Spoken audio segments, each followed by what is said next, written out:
Hello my dear students, welcome back एक बार फिर आप लोगों के बीच कुछ नए एमसीक्यूज के साथ जो UP triple SC junior analyst drug के लिए है। जैसा कि आप सब लोग जान रहे हैं कि एग्जामिनेशन की डेट अनाउंस हो चुकी है, उसी रिस्पेक्ट में अब थोड़ा सा प्रिपरेशन को तेज किया जाए। तो आज फिर एक नए एमसीक्यूज और वो एमसीक्यूज बेस्ड है ऑप्थेल्मिक प्रिपरेशन को लेके। तो स्टार्ट करते हैं। पहला क्वेश्चन देखा जाए, ophthalmic preparation designed to be instilled onto the external surface of eye are known as। इसको हम लोग क्या बोलेंगे, यानी जो एक्सटर्नल सरफेस आई पे यूज किया जाता है उसको क्या बोलेंगे।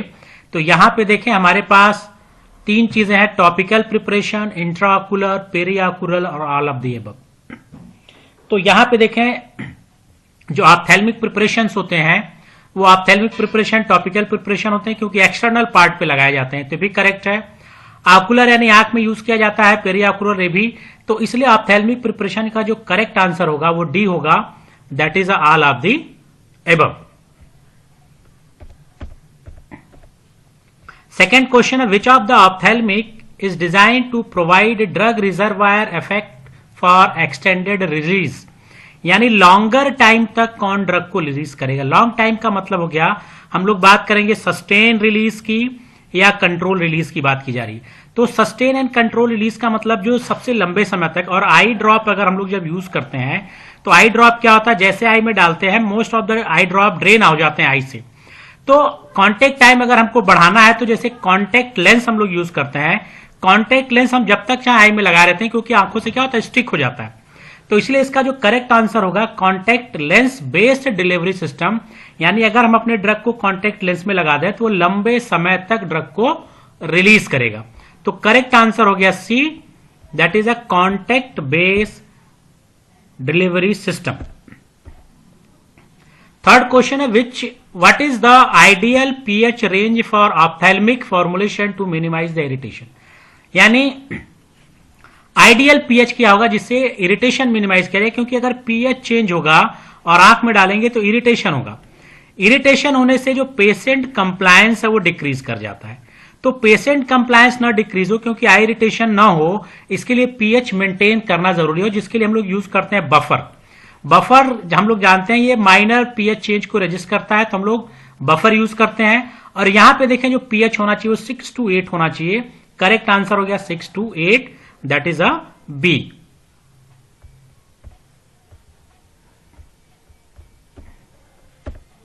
चौथा क्वेश्चन देखें, which of the following agent is commonly used to adjust the tonicity of ophthalmic preparation, यानी टोनिसिटी को मेंटेन करने के लिए हम लोग क्या यूज करते हैं। तो टोनिसिटी को मेंटेन करने के लिए हम लोग यूज करते हैं टोनिसिटी एडजस्टर। और टोनिसिटी एडजस्टर में हम लोग जो सबसे ज्यादा यूज करते हैं वो है NaCl, that is a sodium chloride. तो यहां पे सोडियम क्लोराइड हमारा करेक्ट आंसर होगा। Benzalkonium chloride as a preservative use किया जाता है, anti microbial agent. Carbopol polymer है और ग्लिसरीन हम लोग ह्यूमिडिटी या ह्यूमेक्टेंट के तौर पे यूज करते हैं। तो इसका करेक्ट आंसर होगा C, that is a sodium chloride. पांचवा क्वेश्चन है कि which sterilisation method is suitable for heat sensitive ophthalmic preparation, यानी अगर हीट सेंसिटिव है तो कल भी मैंने बताया था कि स्टेरिलाइजेशन पूछ रहा है और हीट सेंसिटिव को हम लोग कहते हैं थर्मोलेबाइल भी कहते हैं। और अगर हमको स्टेराइलाइजेशन करना है तो हम लोग हीट का यूज करते हैं, हम लोग मैकेनिकल मेथड यूज करते हैं, हम लोग केमिकल यूज करते हैं, हम लोग रेडिएशन यूज करते हैं। हीट में हम लोग ड्राई हीट यूज करते हैं, कल भी मैंने बताया था मॉइस्ट हीट यूज करते हैं। ड्राई हीट के लिए हॉट एयर ओवन यूज करते हैं, मॉइस्ट हीट के लिए हम लोग ऑटोक्लेव यूज करते हैं। मैकेनिकल जो हम लोग यूज करते हैं इसमें फिल्ट्रेशन यूज किया जाता है। अब यहाँ पे जब हीटिंग सिस्टम यूज करते हैं तो हीट्स में थर्मोलेबाइल है, तो हम लोग ये हीटिंग नहीं यूज कर सकते, ना ड्राई हीट ना मॉइस्ट हीट। तो इसके लिए हम लोग कहा जाएंगे मैकेनिकल में, दैट इज कॉल्ड फिल्ट्रेशन। तो इसका करेक्ट आंसर होगा फिल्ट्रेशन। तो करेक्ट आंसर हो गया फिल्ट्रेशन। छठा क्वेश्चन है, which preservative is commonly used in the multi dose ophthalmic formulation. तो मल्टी डोज ऑप्थेल्मिक फॉर्मुलेशन में भी इसके पहले आया था ऑप्शन बेंजलकोनियम क्लोराइड। सबसे ज्यादा आई फॉर्मुलेशन में जो प्रिजर्वेटिव यूज किया जाता है that is a benzalkonium chloride. Next question है, ophthalmic gel provide sustain drug release primarily due to, अगर हमें सस्टेन रिलीज चाहिए तो सस्टेन रिलीज में हमको क्या करना है, कॉन्टेक्ट टाइम को बढ़ाना पड़ेगा। कॉन्टेक्ट टाइम बढ़ाने के लिए कॉन्टेक्ट लेंस हम लोगों ने यूज किया, इसके पहले आया था। अब कॉन्टेक्ट टाइम देखें यहां पे दिखा गया, तो कॉन्टेक्ट टाइम कौन बढ़ाएगा कि अगर हम विस्कोसिटी बढ़ा दें, विस्कोसिटी अगर बढ़ा दें तो जितना ज्यादा विस्कस होगा आई कांटेक्ट उतना ज्यादा होगा, यानी वो ज्यादा देर तक रिटेन होगा आई में, और अब ज्यादा देर तक रिटेन होगा तभी वो लॉन्गर टाइम तक ड्रग को रिलीज करेगा। तो करेक्ट आंसर हो गया हम लोगों का C, that is a increase viscosity. आठवां क्वेश्चन है कि which parameter is essential to the test for ophthalmic formulation to ensure the patient safety. तो इसमें से कौन सा जो पैरामीटर है वो एसेंशियल है ऑप्थेल्मिक के लिए, तो ऑप्थेल्मिक के लिए जो एसेंशियल है वो ऑस्मोलरिटी, यानी ऑस्मोसिस और ऑस्मोटिक प्रेशर को ही हम लोग यहां पे कहते हैं टोनिसिटी। और टोनिसिटी को कहा जाता है कि चाहे वो पेरेंट्रल हो चाहे ऑप्थेल्मिक हो, इट मस्ट बी आइसोटोनिक कहा जाता है। एकदम मस्ट है कि क्या होना चाहिए, आइसोटोनिक होगा। अगर आई में नहीं होगा तो क्या प्रोवाइड करेगा, इरिटेशन। नौवां क्वेश्चन है कि which of the following not a typical route of administration for ophthalmic preparation. इसमें से कौन सा रूट ऑप्थेल्मिक के लिए नहीं है, तो इंट्रा कार्नियल या एन होना चाहिए था, कार्नियल इंजेक्शन ये भी है, सब कंजक्टाइवल ये भी है, टॉपिकल एप्लीकेशन तो कहा ही जाता है। ओरल एडमिनिस्ट्रेशन जो लिखा है ये क्लियर आपको इसमें मिल रहा है कि जो ओरल है ये ऑप्थेल्मिक रूट ऑफ एडमिनिस्ट्रेशन नहीं है। तो करेक्ट आंसर हम लोग का हो गया बी, ओरल एडमिनिस्ट्रेशन। 10वां क्वेश्चन है what is the function of muco adhesive agent in ophthalmic formulation, यानी म्यूको एडेसिव एजेंट इसमें क्या काम करेगा, फंक्शन क्या है म्यूको एडेसिव। म्यूको एडेसिव क्या कर रहा है, चिपक रहा है, तो चिपकने से क्या बढ़ेगा, कॉन्टेक्ट टाइम, या हम लोग कह सकते हैं रिटेंशन टाइम। और रिटेंशन टाइम अगर हमें बढ़ रहा है तो हम लोग सस्टेन के लिए यूज कर रहे हैं, प्रोलॉन्ग रिलीज के लिए यूज कर रहे हैं, तो करेक्ट आंसर होगा प्रोलॉन्ग, बढ़ जाएगा रिटेंशन टाइम इन आई। तो इसके लिए हम लोग म्यूको एडेसिव एजेंट यूज करते हैं जो आंखों में का जो ड्रग है उसका रिटेंशन टाइम बढ़ा दे। 11 है the sterility of ophthalmic preparation is assessed using which method. Sterility test के लिए कौन सा मेथड हम लोग यूज करते हैं, तो स्टेरिलिटी टेस्ट के लिए हम लोग यूज करते हैं मेम्ब्रेन फिल्ट्रेशन मेथड। और स्टेरिलिटी के लिए और भी है, एक डायरेक्ट इनोकुलेशन मेथड भी है, दो हम लोग यूज करते हैं, मेम्ब्रेन फिल्ट्रेशन और डायरेक्ट इनोकुलेशन। तो यहां पे मेम्ब्रेन फिल्टर दिया है तो इसलिए इसका करेक्ट आंसर होगा मेम्ब्रेन फिल्टर।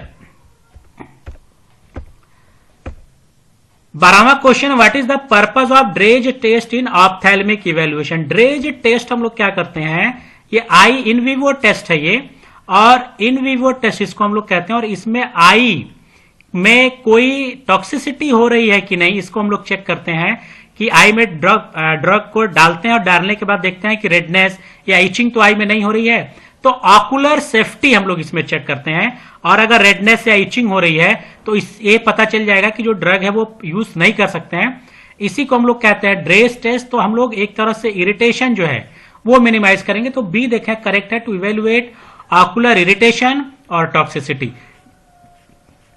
इसको यूज करने के लिए हम लोग यूज करते हैं ड्रेज टेस्ट, और इसको हम लोग बोलते हैं इन विवो टेस्ट।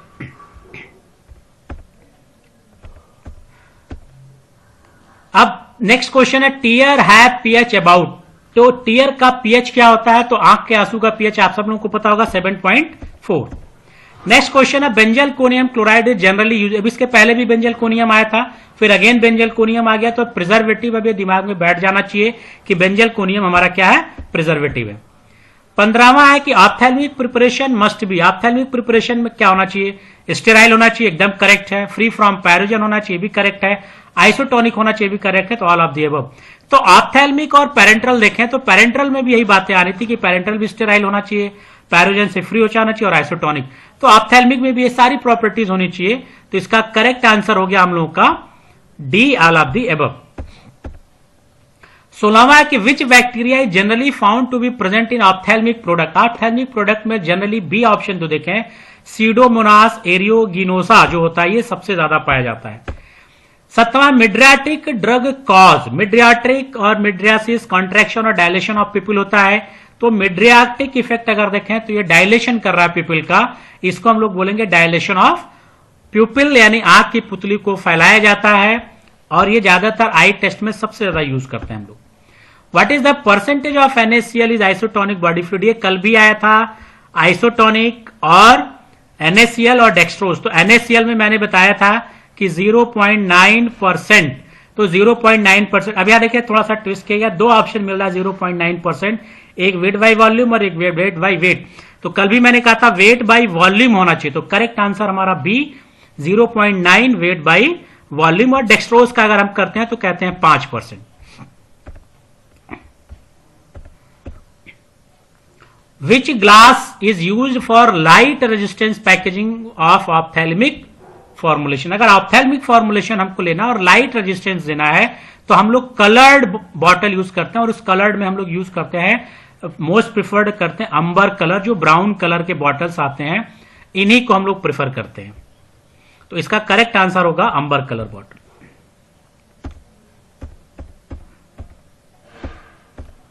20वां क्वेश्चन है, which of the following are method for the sterility testing. Sterility testing के लिए इसके पहले भी आया था, ये दोनों होगा डायरेक्ट और मेम्ब्रेन फिल्टर, यानी सी ऑप्शन करेक्ट होगा। बोथ ऑफ दीज हम दोनों मेथड यूज करते हैं, डायरेक्ट इनोकुलेशन मेथड भी यूज करते हैं और मेम्ब्रेन फिल्ट्रेशन मेथड भी यूज करते हैं। 21वां क्वेश्चन है, which culture media are used for detection of contamination in sterility testing ophthalmic. अब ऑप्थेल्मिक के लिए जो कल्चर मीडिया यूज करते हैं, ये आप पेरेंटल के लिए भी याद रखिए, इसके लिए भी सोयाबीन केसिन डाइजेस्ट भी यूज करते हैं, और फ्लूइड थायोग्लाइकोलेट। एक हम लोग बैक्टीरिया के लिए यूज करते हैं और एक हम लोग यूज करते हैं फंगस के लिए। तो ये दोनों यूज किया जाता है, soyabean casein digest media, fluid thioglycollate. तो करेक्ट आंसर हमारा होगा डी, ए और बी।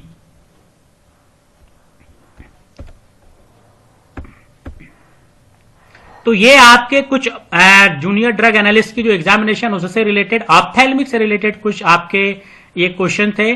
फिर इसी तरह से कल एक और टॉपिक के साथ लेके आएंगे कुछ एमसीक्यूज, और रेगुलर आपको एमसीक्यूज मिलते रहेंगे। तो वीडियो को देखिए, लाइक कीजिए, शेयर कीजिए, सब्सक्राइब कीजिए। Thank you.